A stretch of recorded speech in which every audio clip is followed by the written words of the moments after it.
They say silence is loud. But this silence? This one felt engineered, controlled, almost rehearsed. And that's why people noticed immediately when the noise finally broke. Because for the first time in a very long time, Prince Harry wasn't defending. He wasn't explaining. He wasn't blaming the press. According to multiple whispers circulating behind closed doors, he was done. And the words attributed to him weren't emotional. They weren't dramatic. They were chillingly calm. But before we continue, please subscribe and turn on the notification bell for updates. She crossed a line.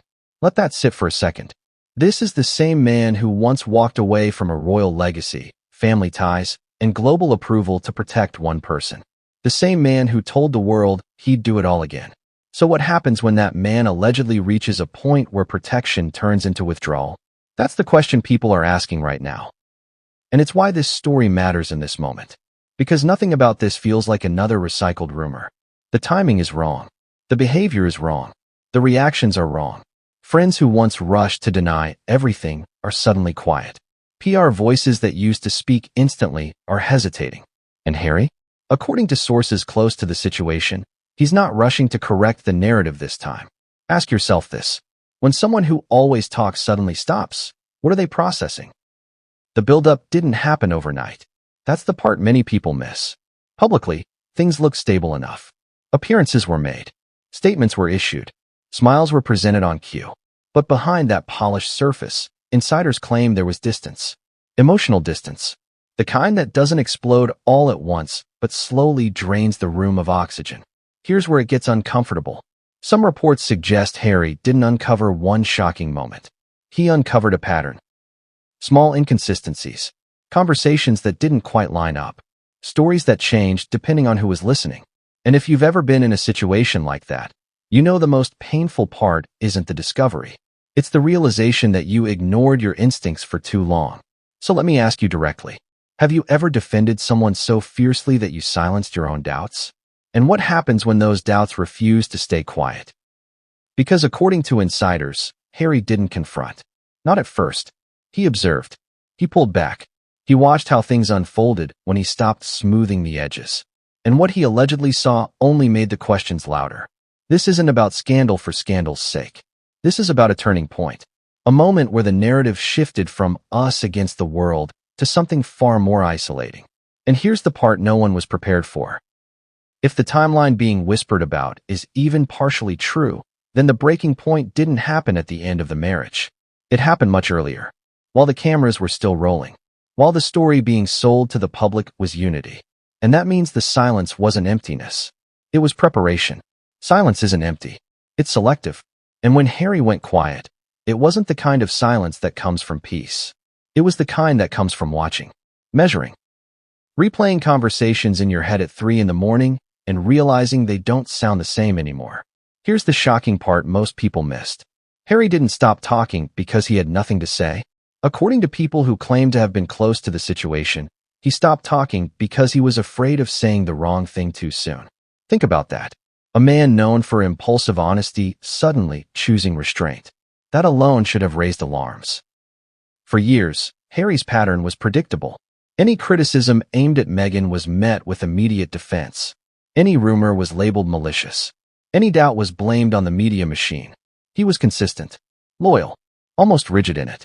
Until that consistency broke. Not loudly, quietly. Insiders say the first change wasn't a fight. It wasn't shouting or slammed doors. It was withdrawal, less reaction, fewer corrections. A noticeable pause before responding to things he used to shut down instantly. And pauses are dangerous, because pauses give thoughts room to grow. Ask yourself something. When someone you trust completely starts explaining less instead of more, what does that usually mean? The buildup came in fragments. A missed call here, a vague answer there. Stories that felt rehearsed but somehow incomplete. According to sources, Harry began noticing that the truth depended heavily on timing and audience. What was said privately didn't always match what was presented publicly. And that creates a specific kind of discomfort. Not rage, not heartbreak, suspicion. One insider described it like this. Harry wasn't angry. He was confused. And confusion, when left unresolved, turns into investigation. Instead of confronting, he reportedly did something unexpected. He stepped back. He stopped filling in the gaps for her. He stopped smoothing over inconsistencies. He let situations play out without interference. And what emerged, according to those watching closely, wasn't clarity. It was contradiction. This is where the emotional stakes shift. Because Harry's identity has always been rooted in loyalty. To family, to partners, to the idea that once you choose someone, you stand by them no matter the cost. Walking away from that belief isn't just leaving a relationship. It's dismantling part of who you think you are. So when sources claim Harry began confiding in only one or two trusted people, not about accusations but about unease, it mattered. The words weren't "she did this." They were "something doesn't feel right." And that's a dangerous sentence. Because once it's spoken out loud, it doesn't go away. Here's the contradiction that keeps coming up. Publicly, everything looked composed. Privately, the emotional distance was growing. And the more Harry pulled back, the more he allegedly noticed how quickly narratives were managed around him, not with him. Let me ask you this. If you stop protecting the story, and the story starts protecting itself, who is it really for? By the time Harry allegedly realized that his silence was being filled in by others, not with truth, but with convenience, it was already too late to rewind. The dynamic had changed. And once that shift happens, there's no unseeing it. Because what Harry discovered next didn't come from a confrontation.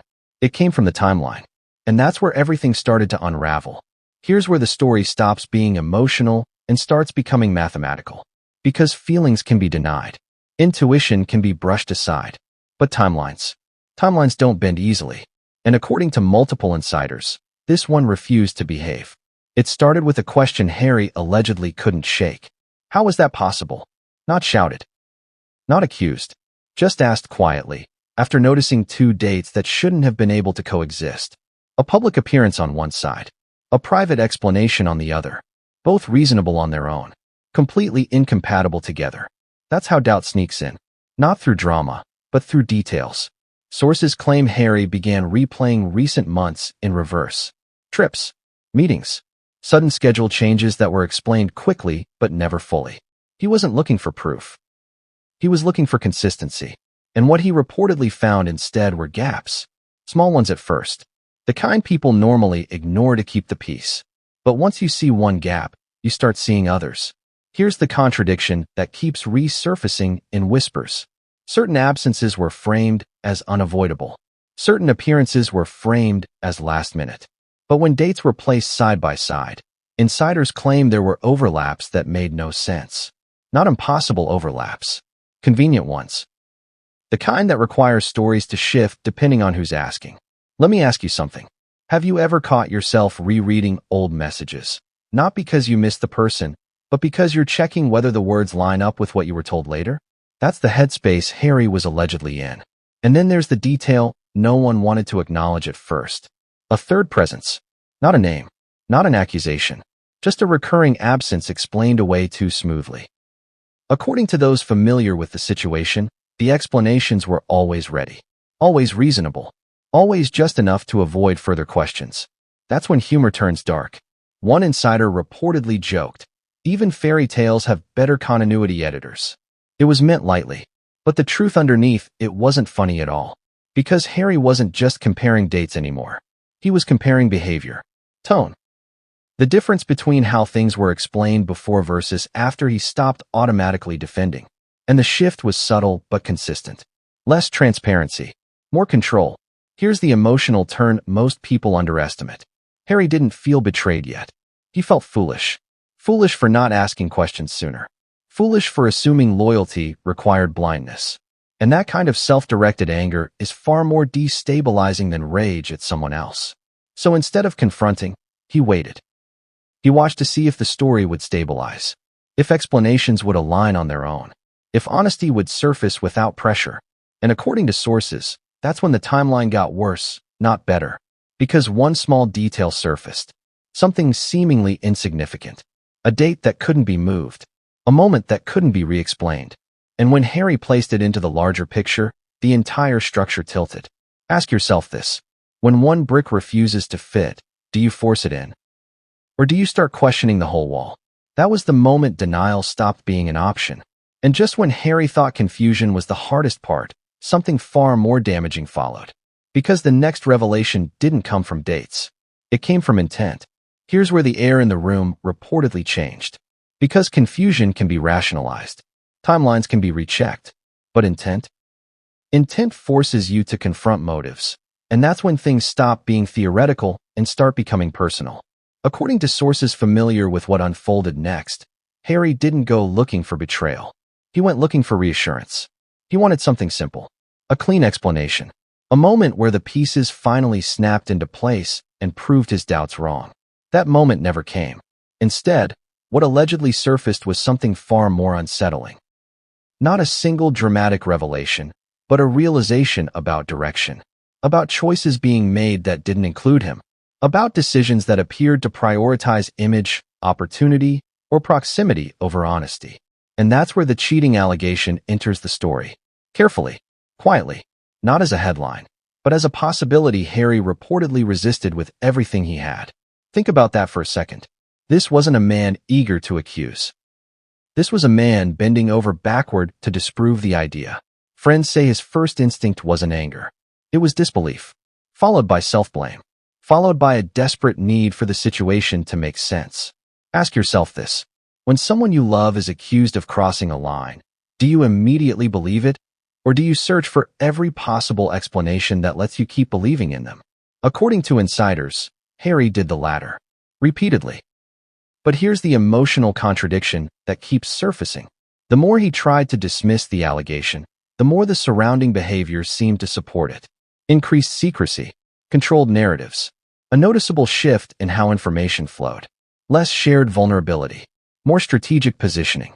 This wasn't about catching someone in the act. It was about realizing the emotional contract had already been broken. One source described it like this. Harry didn't feel replaced. He felt edited out. And that distinction matters. Because betrayal isn't always physical. Sometimes it's about discovering that the future being planned no longer has room for you in it. That conversations are happening without your knowledge. That loyalty has conditions you were never told about. Let me ask you directly. What hurts more? Knowing someone lied to you, or realizing they didn't think you deserved the truth? That question reportedly haunted Harry. And here's where the story takes its darkest turn. When he finally allowed himself to consider that the allegations might not be malicious rumors, but warnings, the emotional fallout was immediate. Not explosive. Collapsing. According to those close to him, Harry didn't lash out. He withdrew further. Became quieter. More introspective. As if he was mourning something before officially admitting it was gone. Because once you accept the possibility of betrayal, you can't unknow it. You can't go back to defending blindly. You can't keep playing a role that requires belief you no longer have. And that's when Harry allegedly made a decision. Not public. Not legal. Internal. A decision about what he would no longer tolerate. But the most devastating part of this chapter isn't the allegation itself. It's what Harry decided to do with the truth once he accepted it might be real. Because the next step wasn't confrontation. It was separation. And what happened after that is what turned private pain into a public reckoning. It's strange how endings rarely feel loud when they arrive. According to those closest to the situation, this one didn't come with shouting, ultimatums, or dramatic exits. It came with acceptance. The kind that settles in quietly, after every argument has already been rehearsed in your head and lost its power. Remember the question from the beginning. What happens when the man who gave up everything for love finally stops fighting? This is where that question lands. Sources say Harry didn't frame the decision as punishment or revenge. He framed it as survival. Emotional survival. Because once trust fractures, every conversation becomes a performance. Every explanation feels conditional, and every promise sounds temporary. And Harry, by all accounts, had reached the point where pretending was more exhausting than leaving. Let that sink in. This wasn't about proving guilt publicly. It wasn't about winning a narrative war. It was about stepping out of a story that no longer felt true to him. People who have spoken off the record describe him as calm, but hollow, relieved, but grieving, as if he had already said goodbye internally long before anyone else noticed. Here's the irony no one can ignore. The same silence that once protected the relationship is now what's fueling the speculation. Because Harry isn't rushing to speak. He isn't correcting every claim. And when someone who once over-explained suddenly under-explains, the shift speaks volumes. Ask yourself this. If you finally chose yourself after years of sacrifice, would you announce it? Or would you walk away quietly and let the truth surface on its own? That's the tension hanging in the air right now. Those close to Meghan, meanwhile, are reportedly bracing for a different phase. One where narratives harden, sides form, and public perception becomes its own battleground. But Harry's alleged posture suggests something unexpected. Disengagement. Not apathy, but refusal. Refusal to keep participating in a cycle that already cost him family, identity, and peace. And here's the emotional payoff most people didn't anticipate. This isn't a triumphant ending. It's a sobering one. Because walking away doesn't erase the past. It confirms it. It forces you to accept that the future you fought for no longer exists. And that realization, according to insiders, hit Harry harder than any headline ever could. So where does that leave us? With unanswered questions, with timelines still under scrutiny, with allegations that may never be fully addressed publicly, and with one undeniable truth. Whatever comes next.